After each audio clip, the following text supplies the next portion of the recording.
भूतपूर्व उप प्रधान हरियाणा सरपंच एसोसिएशन। तो आज सीएम से मुलाकात की है आपने, क्या मांग रखी है आपने? हमने मांग ये रखी है, तो हमने धन्यवाद किया कि जो वर्तमान जो पंचायतें हैं उनके विकास कार्यों को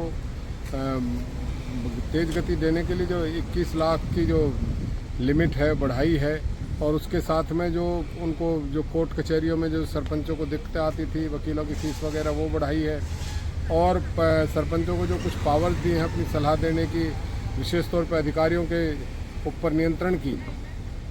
ये एक तरह से पंचायती राज के तरफ जो है जाने का एक प्रयास जो आदरणीय मुख्यमंत्री महोदय ने किया है, उसके लिए हम उनका धन्यवाद करते हैं। और गांव में इस चीज़ का बहुत ज़्यादा जो है एक खुशी का माहौल है। और भूतपूर्व सरपंच होने के नाते मेरा एक निवेदन था कि जिस तरह से हमारे चौकीदार हैं उनको 7,500 रुपये दिया जाता है वेतन के पेंशन के रूप में, और इसी तरह से नंबरदारों को 6,000 दिया जाता है, तो जो भूतपूर्व सरपंच है उनकी भी एक बहुत अहम भूमिका होती है गांव के विकास में और गांव की जो भागीदारी है उसके अंदर। तो उनकी जो 1,000 रुपये पेंशन है उस पेंशन को बढ़ा के 10,000 किया जाए। तो उसके ऊपर हमारा अपना प्रयास है कि अगर इस काम को मुख्यमंत्री महोदय करते हैं तो निश्चित रूप से गाँव में इनके पक्ष में एक तरह की आंधी आएगी, क्योंकि वर्तमान के सरपंच है वो भी खुश हैं और भूतपूर्व सरपंच है वो भी हो जाएंगे। तो इसके लिए हमने थोड़ा प्रयास किया। ई टेंडरिंग जब से लागू की थी सरकार ने, तो सरकार के खिलाफ सरपंचों का मुखर विरोध हो रहा था जी। लोकसभा के चुनावों में 5 सीटें गंवाने के बाद ऐसा लगता है कि सरकार को दबाव में आना पड़ा है। बिल्कुल ठीक कह रहे हैं आप कि ई टेंडरिंग के माध्यम से जो विकास के कार्य थे उनमें पूरी तरह से बाधा आ गई थी, रुकावटें आ गई थी, और वो उनकी जो रिस्पॉन्सिबिलिटीज थी जिस तरह से होनी चाहिए थी वो नहीं हो सकी।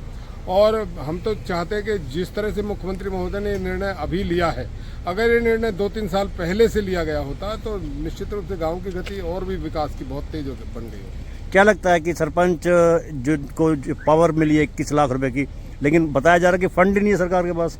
चलो फंड नहीं है तो फंड आ जाएंगे, लेकिन पंचायतों के पास में समर्थ पंचायतें भी बहुत हैं हरियाणा के अंदर, वो अपनी गति बढ़ाएंगे, और जो जिन पंचायतों के पास कम है उनके लिए सरकार प्रयास करेगी तो निश्चित रूप से उसमें भी गति आएगी।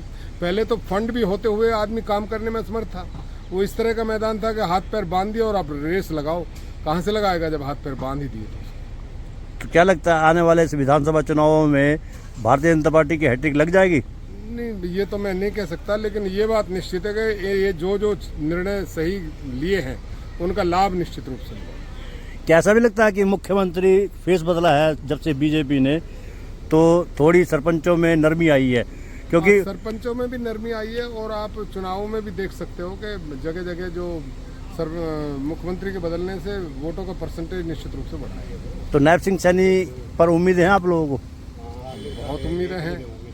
बहुत उम्मीदें हैं और निश्चित रूप से उनको करना चाहिए, क्योंकि वो नीचे से आए हुए व्यक्ति हैं, और जो नीचे से व्यक्ति खुद, क्योंकि वो पंचायत लेवल के व्यक्ति हैं, पार्षद वो रहे हैं और तमाम जो है पदों पे काम किया, तो इसलिए वो प्रयास करेंगे। लाठीचार्ज भी हुआ था सरपंचों के ऊपर प्रदर्शन के दौरान, उस टाइम बहुत नाराजगी थी। उससे पहले भी सरपंचों के साथ में इस तरह के अन्याय हुए थे। हमने स्मार्ट विलेज की एक बात रखी थी, जिस तरह से स्मार्ट सिटी की बात है, स्मार्ट विलेज को यदि लागू कर दिया जाता तो हरियाणा एक दिग्दर्शक के रूप में, एक दिशा निर्देशक के रूप में काम कर रहा होता, और सारे गांव समर्थ होते, सारी पंचायतें समर्थ होती, ना कोई करप्शन होता, ना कोई भ्रष्टाचार होता। लेकिन अब देखो, अगर आगे मुख्यमंत्री महोदय हमारी सलाह लेंगे तो निश्चित रूप से इसमें काम होगा। आपकी जो वन मंत्री है या खेल मंत्री है, राज्य मंत्री हैं कंवर संजय सिंह से, उनसे भी मुलाकात हुई है? हाँ, उनसे मुलाकात हुई और उनके माध्यम से हमारी लगभग ये बातें हुई है, और वो उन्होंने जो है काफ़ी प्रयास किया है।